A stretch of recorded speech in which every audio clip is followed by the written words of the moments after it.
जय श्री महाकाल आदेश।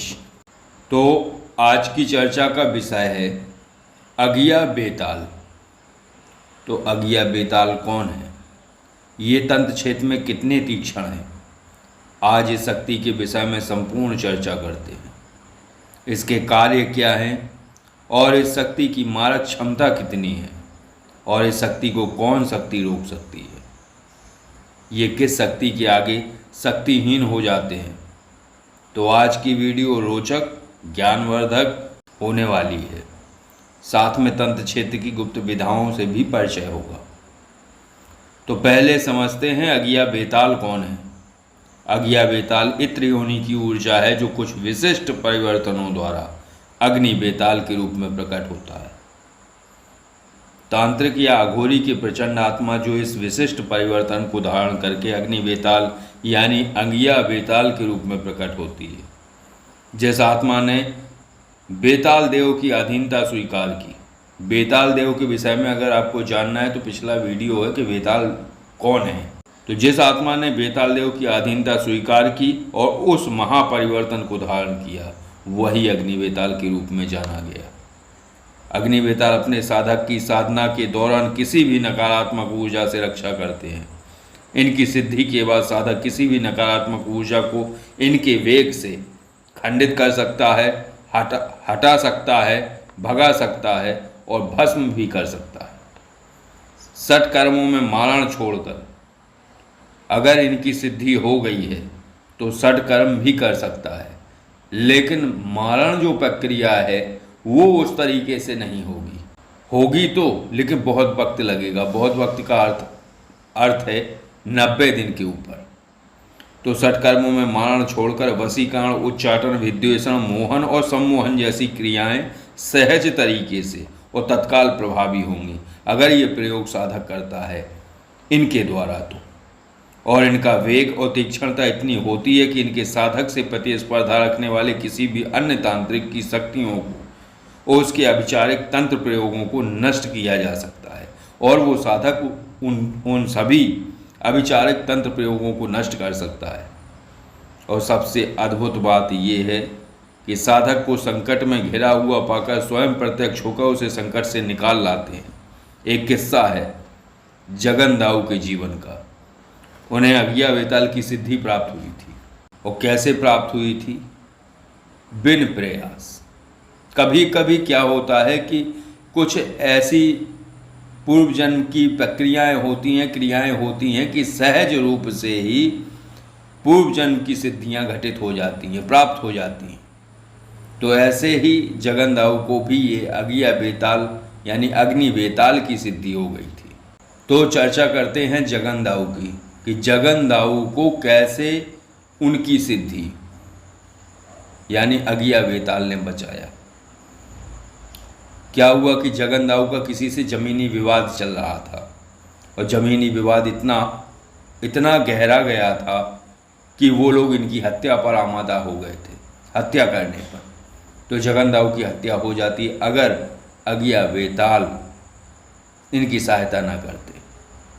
तो एक बार ज़मीनी विवाद था जगन दाऊ का, तो 4-5 लोग जगन दाऊ की हत्या करने के इरादे से खेत पर पहुँचे। जगन दाऊ सो रहे थे, रात्रि के 2 बज रहे थे। एक झोपड़ी थी, उसमें सोए हुए जगन दाऊ को भनक तक नहीं थी कि 4-5 लोग उनकी हत्या करने वाले। तो रात्रि के अंधेरे में दबे पांव झोपड़ी की तरफ बढ़ रहे थे। हाथों में कुल्हाड़ी, परसे, लठ, जिसके हाथ जो आया, जो भी हथियार था वो लिए हुए थे और वो झोपड़ी से महज 30 मीटर की दूरी पर थे। तभी उन्हें लगा कि झोपड़ी के बाहर कोई टहल रहा है। वो सभी ठहर गए। वो उसकी प्रतिक्रिया समझ रहे थे कि कौन है और क्या कर रहा है। उन्हें लगा जगन है, तो सोचे शायद लघु शंका करने के लिए निकला होगा। इंतजार करने लगे कि अगर अभी इस समय उसे पकड़ा धकड़ा या मारने की कोशिश की तो चीख पुकार मचाएगा वो, तो आसपास के खेत वाले जाग जाएंगे। इसलिए उन्होंने सोचा कि ये झोपड़ी में जाए लघु शंका करके और फिर इसे दबोचा जाए। लेकिन ये क्या, उसने माचिस से अपनी बीड़ी सुलगाई। जो वो उन्हें दिखा, उन 5 लोगों को जो झोपड़ी के बाहर टहलता हुआ दिखा था, वो उसने माचिस निकाली, बीड़ी होंठों में लगाई और सुलगा ली और सुलगा कर कस लगाने लगा। लेकिन बीड़ी जलाने के दौरान जब तीली जलाई जाती है तो चेहरा नुमाया होने लगता है, चेहरा दिखाई देने लगता है और चेहरा दिखा भी। उस रोशनी में उसका चेहरा उन पांचों ने देखा जो छुपे हुए थे। ये जगन नहीं था, ये तो कोई और था। बड़ी बड़ी आंखें, बड़ी बड़ी मूछें, एकदम काला रंग, बड़ा ढील डोल, एकदम से जल्लाद जैसा ढांचा था उसका। जो फिल्मों में दिखाया जाता है ना जल्लाद को, ठीक वैसा ही। फिर एक और विस्मयकारी घटना हुई। क्या घटना हुई? वो ऐसी घटना थी जिसकी उन्होंने कल्पना भी नहीं की थी। जो पांचों छुपे फसल में लेटे हुए थे, चुपचाप वहां से देख रहे थे। और उस घटना को देखकर वो पांचों चौंक पड़े कि उस बड़े डील डॉल वाले व्यक्ति ने, जो जल्लाद जैसा दिख रहा था, वो झुका, उसने माचिस जलाई और घास फूस की झोपड़ी में आग लगा दी।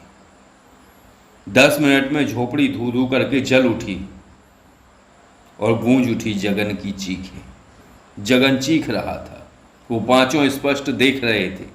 जगन गला फाड़ फाड़ के बचाओ बचाओ चिल्ला रहा था और झोपड़ी से बाहर निकलने की कोशिश कर रहा था, लेकिन वो जल्लाद जैसा व्यक्ति उसे लठ से बार बार झोपड़ी में धकेल दे रहा था। 10 मिनट बाद जगन की चीखें शांत हो गई। धू धू करके जलती झोपड़ी की रोशनी में सब साफ साफ दिख रहा था, क्योंकि अब इतनी बड़ी झोपड़ी जलेगी और इतनी बड़ी लपटें उठेंगी तो स्वाभाविक है चारों तरफ प्रकाश फैल जाएगा। तो वो पांचों फसल में लेटे हुए सब देख रहे थे, खुश भी थे, काम हो गया। पांचों ने सर उठाकर देखा, जल्लाद गायब था। उन्होंने उसको देखने की कोशिश की, कहाँ गया वो, लेकिन पता ही नहीं था, दिखाई ही नहीं दिया, कहाँ गया, गायब था। वो सभी धीरे धीरे पीछे सरकते हुए वहां से भाग खड़े हुए, क्योंकि आगे जाने की तो कोई प्रक्रिया ही नहीं थी, लाभ भी नहीं था, दिख जाने का डर अलग था। तो धीरे धीरे पीछे खिसकते खिसकते वो जब इतनी दूर पहुंच गए जहां रोशनी बहुत कम हो रही थी, वहां से चुपचाप खड़े हुए और भाग खड़े हुए। लेकिन जब जगन की हत्या की योजना बनाई जा रही थी जिस जगह, तो वहां किसी के कानों में इस योजना के शब्द पड़ गए। तो इधर वो योजना बन के वो पांचों निकले हैं, उधर वो भागा सरपंच के पास कि जगन की हत्या की योजना बनाई जा रही है। धीरे धीरे गांव में शोर हो गया कि जगन की हत्या की योजना बनाई जा रही है और योजना नहीं, उसको पूरा करने की प्रक्रिया हो रही है। पांचों लोग निकल गए हैं, 5 आदमी गए हैं उसको मारने के लिए। जब गांव में ये शोर हो जाए तो हर घर में खड़खड़ कर दी जाती है, चलो भैया निकलो, वो जगन को मारने गए हैं 5 आदमी। कौन कौन थे ये भी पता चल गया। तो आधा गाँव खेत की तरफ दौड़ पड़ा जगन को बचाने के लिए। 2 किलोमीटर पर खेत था। 15 से 20 मिनट लगे। 50 से 60 लोग सीधा झोपड़ी के पास पहुंच गए। उनमें से किसी ने आवाज लगाई, जगन जगन। ठंड का मौसम था, जगन रजाई से निकला, कौन है? उधर से ही बोला वो लेटे लेटे, कौन है? तो बोले बाहर आओ। तो बाहर आया, आधा गांव खड़ा था। जगन चौंक गया, क्या मसला है भाई, आप लोग यहाँ कैसे? तो लोगों ने बताया कुछ लोग तुम्हें मारने आने वाले हैं। तो जगन ने खड़े खड़े आवाहन किया और आवाहन जैसे ही किया सारी चीज़ें प्रत्यक्ष हो गई कि क्या हुआ था, क्या नहीं हुआ था, क्या भ्रम जाल फैलाया गया था और किस तरीके से अगिया बेताल ने इनकी रक्षा की। उन पांचों को, वो पांचों भाग गए कि जगन मर गया, लेकिन ये सारा नज़र का धोखा था, भ्रम जाल था। तो जैसे ही आह्वान किया सारा माजरा उसे पता चल गया। जगन मुस्कुराया, मारने आने वाले नहीं हैं, आकर चले भी गए। तो अगिया बेताल ने ये भ्रम प्रकट किया था और अपने साधक को संकट से बचा भी लिया।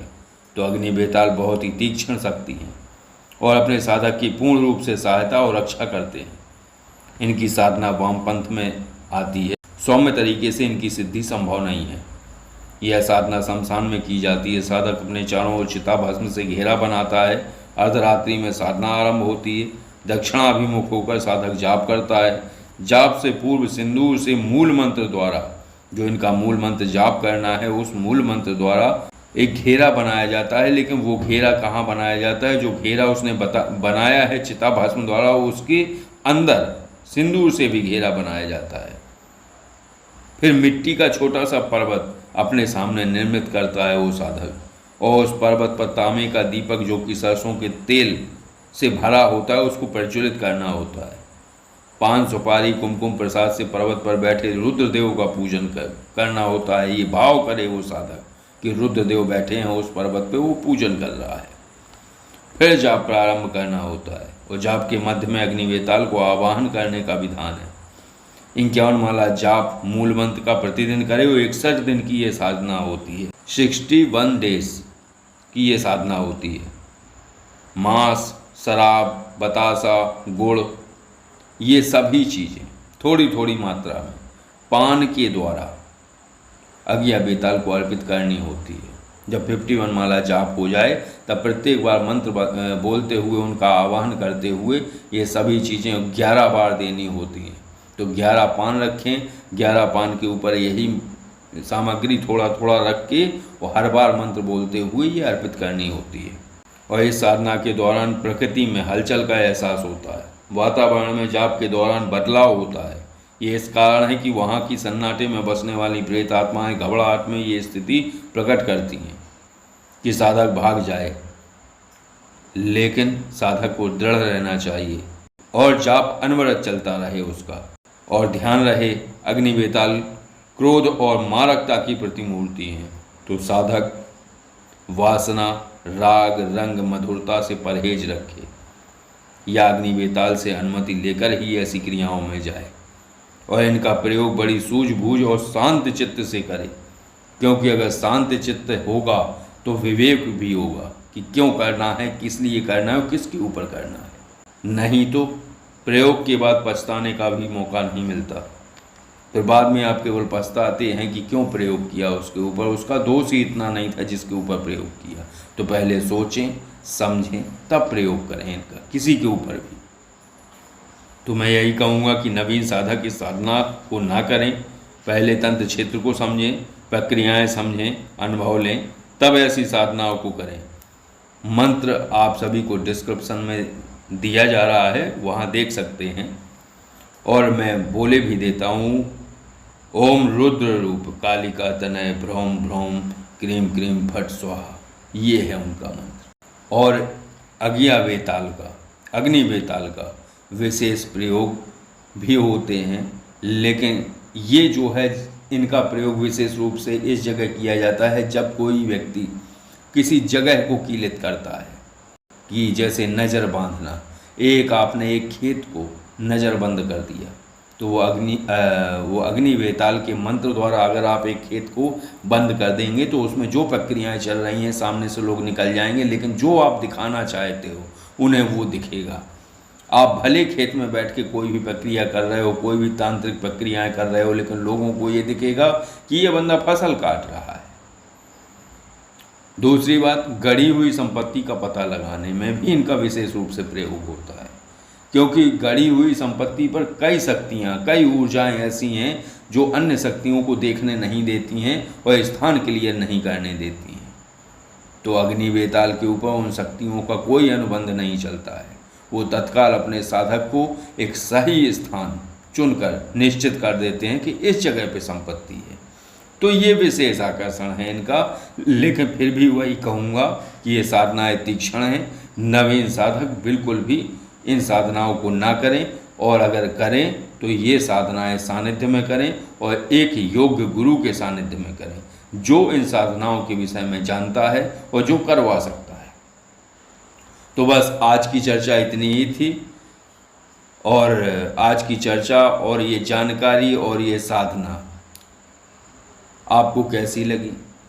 अगर ये अच्छी लगी हो तो आप वीडियो को लाइक कर दीजिए, और अगर आप किसी साधारण विषय पर चर्चा करना चाहते हैं तो ये जो नंबर स्क्रीन पर दिख रहा है इस पर आप कॉल और व्हाट्सएप द्वारा जानकारी ले सकते हैं। और अगर आप किसी पारलौकिक विषय या आध्यात्मिक विषय पर चर्चा करना चाहते हैं तो आप कॉलिंग 4 ऐप से कॉल कर सकते हैं और जानकारी ले सकते हैं। आदेश। जय श्री महाकाल।